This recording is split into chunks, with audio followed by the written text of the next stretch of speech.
তানিয়া এবং রাহাত পরের দিন ভার্সিটিতে যায়। ক্লাস শেষে তারা প্রতিদিন পার্সোনাল সময় কাটায়, এভাবেই চলে যায় কয়েক মাস। হঠাৎ একদিন তানিয়ার বাবা রাস্তার পাশে তানিয়ার সাথে একটি ছেলেকে দেখতে পায়। কিছু না বলে বাসায় চলে যায়। তানিয়া বাসায় যাওয়ার পর তার বাবা তাকে ছেলেটার সম্পর্কে জানতে চায়। তানিয়া অবাক হয়ে তার বাবা দিকে তাকিয়ে থাকে, বলে, কোনো ছেলে বাবা? তুমি আজকে যে ছেলের সাথে ভার্সিটির সামনে পার্কে বসেছিলে, ওই ছেলেটা কে? তানিয়া ভয় পেয়ে যায়, তার বাবা কি রাহাতকে চিনতে পারল? কি বলবে এখন তানিয়া? তানিয়াকে চুপ থাকতে দেখে তানিয়ার বাবা বলে, কি হলো, বলো না কেন? তানিয়া চোখ বন্ধ করে বলে, ওইটা আমার ফ্রেন্ড বাবা। তানিয়ার বাবা তেমন কিছু বলে না, কারণ মেয়ে এখন বড় হয়েছে। ঠিক আছে, তুমি তোমার রুমে যাও, ফ্রেশ হও। তানিয়া কথাটি শুনে তার রুমে চলে যায়। গিয়ে রাহাতকে কল করে। রাহাত কলটি রিসিভ করতেই তানিয়া বলে, রাহাত, আমার বাবা তোমাকে আর আমাকে একসাথে দেখেছে আজকে। রাহাত বলল, এখন কি করব? ভয়ের কিছু নেই, বাবা তোমাকে চিনতে পারেনি।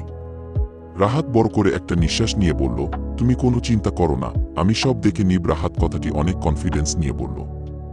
হঠাৎ আরেকদিন জামিল সাহেব তার মেয়েকে একটা ছেলের সাথে দেখে।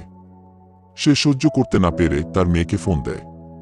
রাহাত আর তানিয়া দুজনে ভার্সিটির পাশে পার্কে বসে কথা বলছিল। হঠাৎ তানিয়ার ফোনে কল আসে। ফোনটা হাতে নিয়ে তানিয়া অবাক হয়, এই সময় বাবা কেন ফোন করল? কলটি রিসিভ করতেই তার বাবা বলে, কই তুমি? তানিয়া বলে, তার এক বন্ধুর সাথে পার্ক ঘুরতে এসেছে।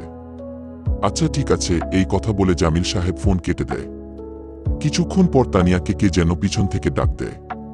তানিয়া পিছন ঘুরে তার বাবাকে দেখে ভয় পেয়ে যায়। জামিল সাহেব বলেন, এই তোমার বন্ধু? তানিয়া নরম সুরে বলে, হ্যাঁ বাবা। তানিয়ার বাবা রাহাতের দিকে ভালো করে তাকায় এবং বলে, তুই এখানে কি করিস? রাহাত চমকে যায়। জামিল সাহেবের রাহাতকে চিনতে ভুল হয়নি। জামিল সাহেব তানিয়ার হাত ধরে গাড়িতে বসিয়ে একটানে চলে যায় তাদের বাসার উদ্দেশ্যে। রাহাত এক দৃষ্টিতে গাড়ির দিকে তাকিয়ে থাকে, কিন্তু কিছু বলতে পারে না। তানিয়াকে একটি রুমে আটকে রাখা হয়। তানিয়ার কোনো কথা শুনতে রাজি নয় জামিল সাহেব। কি করবে এখন তানিয়া? তাদের সাথে কি আর দেখা হবে না? আর রাহাতই বা কি করবে? সে কি তার ভালোবাসাকে ফিরে পাবে? জানতে হলে আমাদের সাথেই থাকুন এবং আমাদের ইউটিউব চ্যানেলটি সাবস্ক্রাইব করে পাশে থাকবেন, যাতে সবার আগে আমাদের গল্পটি আপনার কাছে পৌঁছায়।